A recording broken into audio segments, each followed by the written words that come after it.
Saudara, seringkali kita berpikir Tuhan itu memanggil kita dalam keadaan sempurna. Karena kita merasa kita kuat dan karena kita tidak memiliki cacat. Saudara, pada faktanya Tuhan memanggil kita bukan dalam keadaan sempurna.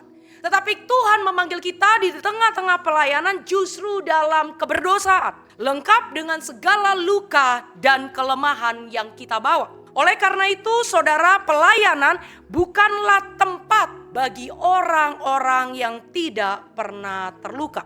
Melainkan pelayanan adalah tempat di mana kita saling menyembuhkan dan memulihkan ketika luka itu ada di sekitar kita.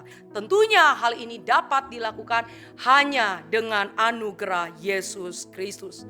Saudara, layaknya demam, saudara, sebagai alarm ketika ada infeksi di dalam tubuh kita, maka sesungguhnya burnout atau kelelahan rohani bukanlah sebagai aib. Tetapi sebaliknya, burnout atau kelelahan rohani itu harusnya kita lihat sebagai alarm yang menyatakan sesungguhnya tubuh memerlukan istirahat psikis, membutuhkan sebuah pertolongan.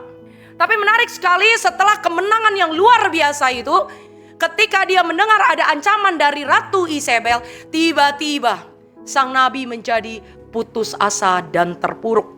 Saudara, di dalam momen ini Nabi Elia merasa gagal dan putus asa, merasa bahwa tidak ada jalan keluar. Tetapi di momen keterpurukan, di momen dia burnout, momen di mana dia merasa lelah secara rohani, dia justru merasa sendirian, merasa tidak ada orang yang peduli kepadanya. Saudara, hal ini menunjukkan kelelahan rohani seringkali membutakan mata kita melihat realitas sesungguhnya, sehingga kita tidak lagi mampu melihat Allah yang ada bersama-sama dengan kita.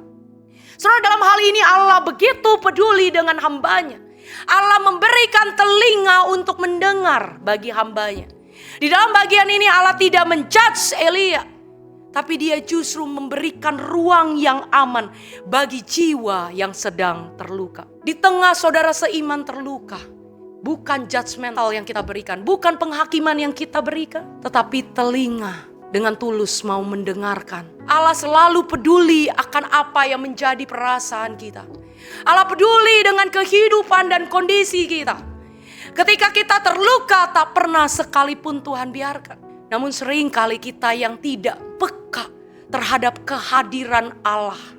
Saudara, seringkali di dalam tengah pergumulan kita berharap Allah langsung bertindak dengan caranya yang luar biasa. Sehingga ketika kita tidak melihat cara-cara yang spektakuler, kita berkata, Allah diam, Allah tidak peduli. Dan Allah punya 1000 cara, saudara, untuk menemui engkau dan saya di tengah kita sedang terluka. Saudara, karena itu janganlah kita takut atau menyangkali. Bahkan kita menutupi luka yang kita rasakan. Sebaliknya, marilah kita bersama-sama mengakuinya di hadapan Allah. Apabila kita terluka, apapun itu, bawalah setiap luka di hadapan Tuhan.